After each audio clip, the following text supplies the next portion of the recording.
C'est la saison et c'est tellement bon. Il y a encore quelques mois, cette retraitée devait compter sur l'aide du Secours populaire pour manger à sa faim. Quelques petites carottes pour la soupe. Michael, 75 ans, vit seul avec moins de 800 € par mois. Pendant à peu près 2 ans, je n'ai jamais pas eu accès aux fruits et légumes. Je me privais. J'allais à l'essentiel. Des pâtes, du riz, voilà. Acheter de la viande, par exemple, était un luxe pour elle. C'est le petit plus, le gros plus, je dirais. Aujourd'hui, elle ne se refuse rien dans cette épicerie. Elle fait partie d'une caisse alimentaire inspirée de la sécurité sociale, testée ici à Montpellier.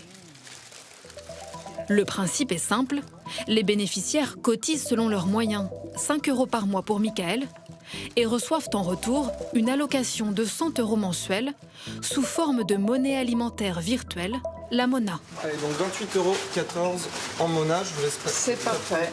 Un montant à dépenser dans des lieux précis, marchés paysans ou magasins bio comme ici.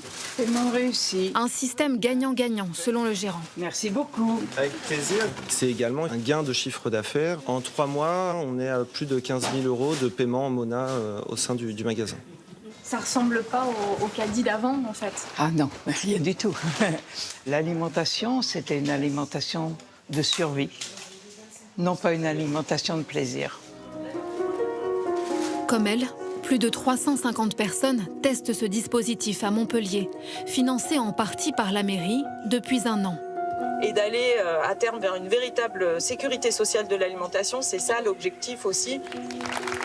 Et si votre carte vitale vous aidait un jour à remplir votre panier?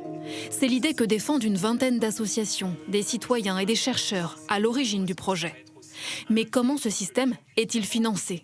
Pour l'instant, il tient grâce à des subventions publiques. Mais demain, l'État pourrait être gagnant. Ça va générer beaucoup d'économies, notamment sur la santé.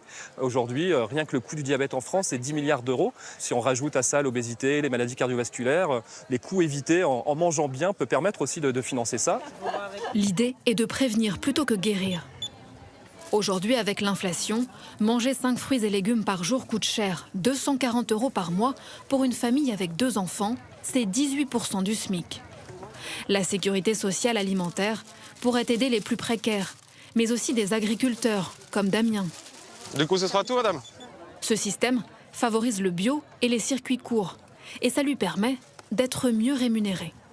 Ben exactement, dans la mesure où on va au détail, on peut choisir nous-mêmes nos prix qui sont le plus justes pour nous, qui sont rémunérateurs. Économique et écologique. L'objectif est aussi d'éviter le gaspillage alimentaire. En grande surface, une tomate tordue ne se vendrait pas. Une tomate avec un petit point ne pourrait pas se vendre. Comme lui, une trentaine de producteurs participent aujourd'hui à la caisse alimentaire de Montpellier. Vous avez un point chez nous? Cette expérimentation pourrait bientôt s'étendre à d'autres grandes villes, comme Lyon, Bordeaux et Nantes, dans les prochains mois.